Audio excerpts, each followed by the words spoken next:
રાજકોટ જિલ્લાના ઉપલેટા પોલીસ સ્ટેશનમાં 2 વર્ષથી વધુ સમયગાળાથી પૂરી ઈમાનદારીથી ફરજ બજાવતા નિષ્ઠાવાન પીઆઈ કે જાડેજાની રાજ્ય સરકાર દ્વારા સીઆઈડી ક્રાઇમ બ્રાન્ચમાં બદલી થતા ઉપલેટા પોલીસ લાઇન ખાતે તેમનો ભવ્ય વિદાય સમારંભ યોજવામાં આવ્યો હતો।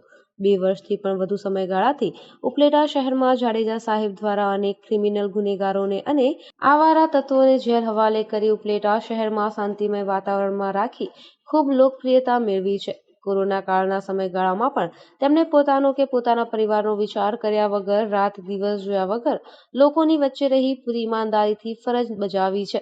આવા નીડર, નિષ્પક્ષ અને બાહોશ અધિકારીની શહેરમાં બદલી થાય ત્યારે તેમના ચાહકોમાં ખૂબ જ દુઃખનો અનુભવ થાય છે। ત્યારે આ બાહોશ ઓફિસર કે જાડેજાની ઉપલેટાથી સીઆઈડી ક્રાઇમ બ્રાન્ચમાં બદલી થતા આજરોજ ઉપલેટા પોલીસ લાઇન ખાતે તેમનો ભવ્ય વિદાય સમારંભ યોજાયો હતો। આ વિદાય સમારંભમાં ઉપલેટા શહેરના રાજકીય સામાજિક આગેવાનો, તમામ હિન્દુ સમાજના આગેવાનો, તમામ મુસ્લિમ સમાજના આગેવાનો, ઉપલેટા પોલીસ સ્ટાફ, ઉપલેટા મહિલા પોલીસ સ્ટાફ, રાજકોટ ગ્રામ્ય એલસીબીના એલઆઈબી અધિકારી તેમજ ઉપલેટા પત્રકાર સંઘના લોકો દ્વારા તેમનું પુષ્પવર્ષા કરી વિધિવત રીતે ભવ્ય વિદાય સમારંભ યોજવામાં આવ્યો હતો।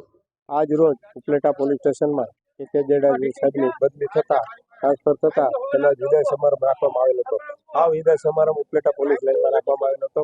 ઉપલેટાના વેપારીઓ, રાજકીય આગેવાનો, સામાજિક આગેવાનો, બધી સંસ્થાઓ આવી અને સાહેબને વિદાય સમારંભ આપ્યો હતો અને સાહેબની જે 2.5 વર્ષની કામગીરી હતી એ કામગીરીથી ઉપલેટાની જનતાને ખૂબ સંતોષ હતો અને જે કંઈ આ સમાજ તત્વો ચોરી ચપોટા કરતા હતા એની ઉપર સાહેબની જે લાલ ડોળો હતો એને કારણે ઉપલેટાની અંદર અવારનવાર સાહેબને કારણે શાંતિ અને ખુલે જે હતી એને કારણે સંતોષ હતો અને આજે વિદાય સમારંભ કાર્યક્રમ રાખવામાં આવ્યો હતો।